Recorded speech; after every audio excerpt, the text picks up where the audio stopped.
안녕하세요. 저는 우리 고장 고성군에 대해 여러분에게 소개해줄 주봉준 선생님이에요. 오늘 함께할 친구를 소개할게요. 자기소개해주세요. 안녕하세요. 주한글이라고 합니다. 오늘 우리는 우리 고장 고성군에 전해 내려오는 옛 이야기에 대해 알아볼 거예요. 친구들에게 잘 소개해줄 수 있나요? 네! 그럼 출발! 출발! 따라오세요.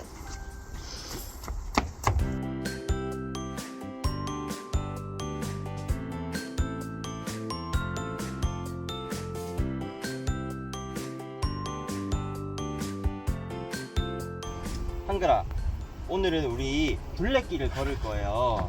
둘레길을 걷기 위해서는 알맞은 복장을 해야 된답니다. 네. 땀을 흡수해주는 옷, 그리고 추위를 피해줄 수 있는 겉옷, 그리고 운동화, 햇빛을 가려줄 모자도 써야 됩니다. 저처럼 말이에요. 네. 그리고 물도 준비해야 돼요. 그 둘레길을 걷는 동안 목이 마를 때마다 물을 마셔 주어야지 체온도 유지할 수 있고 목도 마르지 않습니다. 자, 여기 물 좀 마시세요.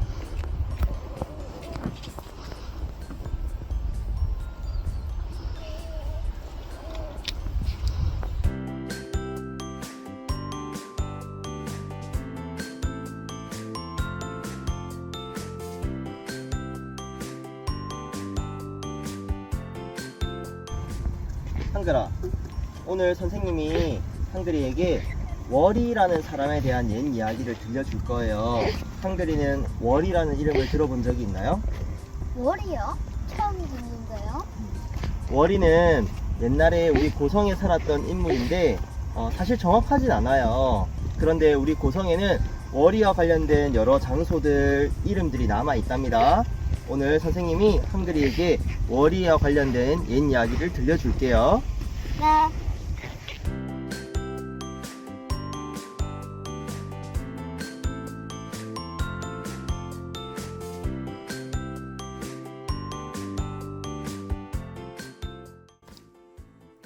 월이는 조선시대에 우리 고성에 살았던 여인이었어요. 월이의 직업은 주막의 기생이었는데 지금으로 치면 식당이나 술집에서 손님들을 기쁘게 해주기 위해서 노래를 부르고 춤을 추던 사람이었죠. 고성에는 무기정이라는 유명한 주막이 있었는데 월이가 무기정에서 일을 했다고 해요. 1591년 어느 날 무기정에 한 손님이 찾아왔어요. 월이는 손님을 방으로 안내하고 밥과 술을 주었어요. 그런데 월이가 가만히 보니 손님이 좀 이상했어요. 우리나라 말을 하지만 발음이 어눌하고 품속에 칼을 차고 있는 것 같기도 했거든요. 그래서 손님이 술에 골아 떨어진 틈을 타서 몰래 손님의 짐을 뒤져보았어요. 손님의 짐에서는 고성과 주변 바다의 모습을 그린 지도가 나왔어요. 그것도 일본어로 적혀 있었죠. 월이는 그 순간 손님의 정체를 눈치챌 수 있었어요. 그 손님은 바로 지금의 일본에서 우리나라를 몰래 정탐하기 위해서 온 첩자였던 거예요. 사실 외는 아주 오랫동안 수많은 나라로 나뉘어져 전쟁을 했었는데 이때 하나의 나라로 통일을 했어요. 그리고 강력한 힘을 바탕으로 조선을 침략할 준비를 하고 있었답니다. 외의 첩자는 조선의 지도를 만들어서 침략할 때 참고하려고 했던 거예요. 월이는 고민을 하다가 한 가지 꾀를 냈어요. 바로 그 지도를 몰래 바꿔놓기로 결정한 거예요. 여기 지도를 한번 보세요.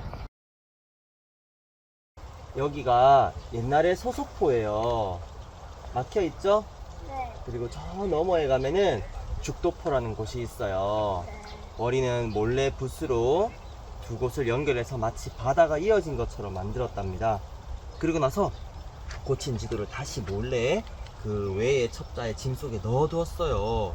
그렇게 첩자는 아무것도 눈치채지 못하고 돌아갔죠. 그 다음엔 어떻게 됐어요?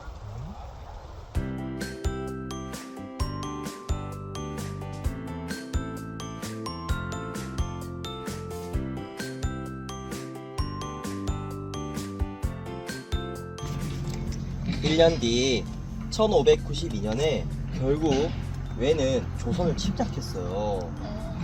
왜의 군대가 얼마나 강했는지 조선의 군대랑 싸울 때마다 왜의 군대가 이겼답니다. 그래서 결국은 조선의 임금이었던 선조가 궁을 버리고 북쪽으로 도망가기도 했대요. 정말 큰일이네요. 승승장구하던 왜군을 막아 세운 건 바로 이순신 장군님이었어요. 이순신 장군님은 왜군이 쳐들어오기 전부터 미리 준비를 하고 있었답니다. 거북선을 만들고 병사들을 훈련시키고 그렇게 준비했더니 왜군이 나타났을 때 이순신 장군님이 다 물리칠 수 있었죠. 와, 정말 이순신 장군님은 대단한 것 같아요.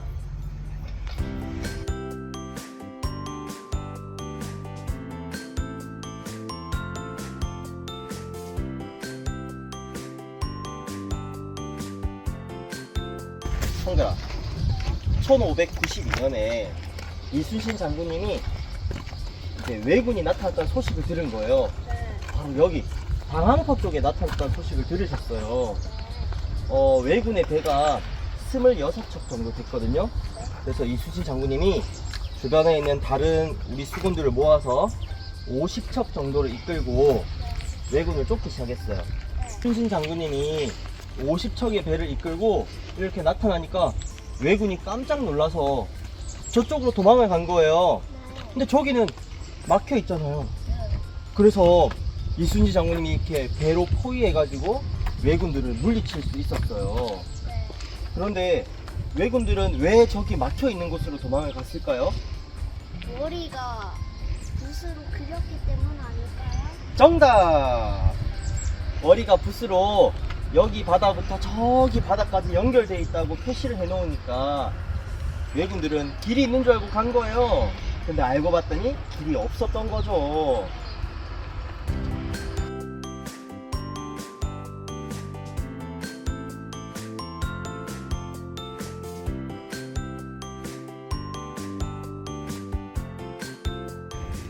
만약에 월이 이야기가 사실이라면 네. 월이는 이순신 장군님이 왜적을 물리친 이 전투에 아주 큰 역할을 한 거겠죠? 네. 월이 덕분에 이순신 장군님이 왜적을 막힌 곳으로 포위할 수 있었고 이순신 장군님의 수군이 크게 이긴 이 전투의 이름이 바로 1차 당항포 해전이라고 해요. 여기 주변의 땅 이름 지명이라고 하는데 지명에는 월이나 당항포 해전과 관련된 지명이 많아요. 우선 우리가 아까 출발했던 저기 있죠? 저기 이름은 속식계라고 불렀는데요. 쉽게. 네, 속식계는 속았다라는 말이에요.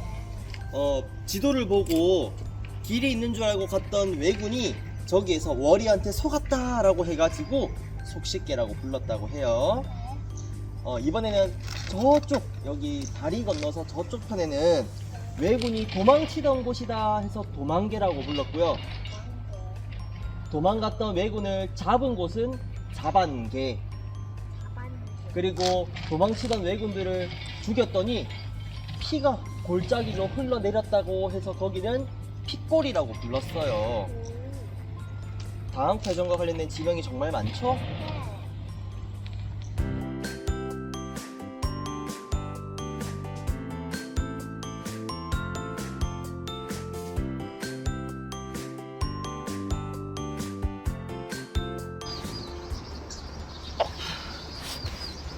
한글아, 우리 오늘 월이 둘레길 따라서 많이 걸었는데 힘들죠? 네.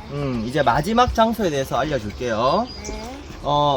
저기로 가면은 두호마을이라는 마을이 있어요. 네. 두호마을. 두호마을의 옛 이름은 머릿개예요. 왜 머릿개인지 이야기해 줄 건데 조금 잔인할 수 있어요. 한번 들어보세요. 당항포 해전 때 조선 수군이 왜군을 많이 죽였잖아요. 네. 근데 이제 여기 마을 사람들이 있는데 바닷물에 떠밀려서 왜군들의 머리가 많이 떠밀려 내려왔다 해요. 그래서 이 지역의 이름을 머릿개, 지금은 두호마을이라고 부른답니다. 너무 잔인한데요?